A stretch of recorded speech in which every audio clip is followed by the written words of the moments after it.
জীবনেও ছবি দেখি নাই। জি জি, এখন আবার রায়হান রাফির এই পর্যন্ত 4টা সিনেমা দেখেছি।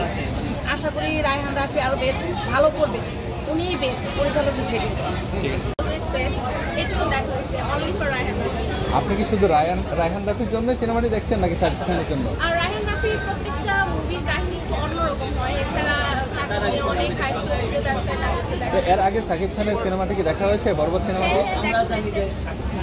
আপনার কি প্রত্যাশা রাখেন যে এই সিনেমাটি আসলে কেমন হবে?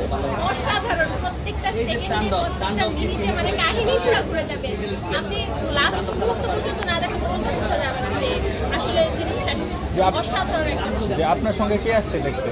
আমার মা এসেছে, আমার খালামণি, আমার আঙ্কেল, আমার ভাই বোন এসেছে। যে এই যে তাণ্ডব ছাড়াও কিন্তু আরো 5টা সিনেমা মুক্তি পেয়েছে, অন্য সিনেমাগুলো কি দেখা হবে?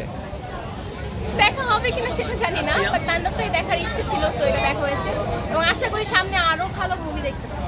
জি, আপনি কিছু বলবেন?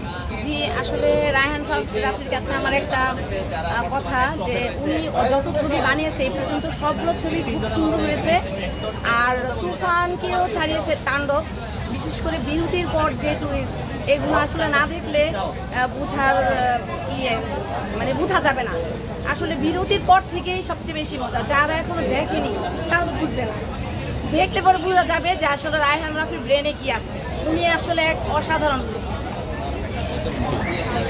একটা সময় বাংলা সিনেমা মানুষ দেখতো না, প্রেক্ষাগৃহগুলো হচ্ছে দর্শক শূন্যতায় ভুগতো, কিন্তু এখন আমি জীবনেও ছবি দেখি নাই। জি জি, এখন আবার রায়হান রাফির এই পর্যন্ত 4টা সিনেমা দেখেছি। জি, তুফান, তাণ্ডব। যে বাংলা সিনেমার উত্তরণে দেখেছি। যে বাংলা সিনেমার উত্তরণে আপনি কি মনে করছেন যে আসলে বাংলা সিনেমা ভালো করছে এখন? হ্যাঁ, এখন ভালো করছে, ফ্যামিলি নিয়ে দেখার মতো এবং মানে খুবই মজার বিষয় নিয়ে বাংলা সিনেমাগুলো আসছে। আশা করি রায়হান রাফি আরো বেস্ট ভালো করবে, উনিই বেস্ট পরিচালক হিসেবে। ঠিক আছে, ধন্যবাদ।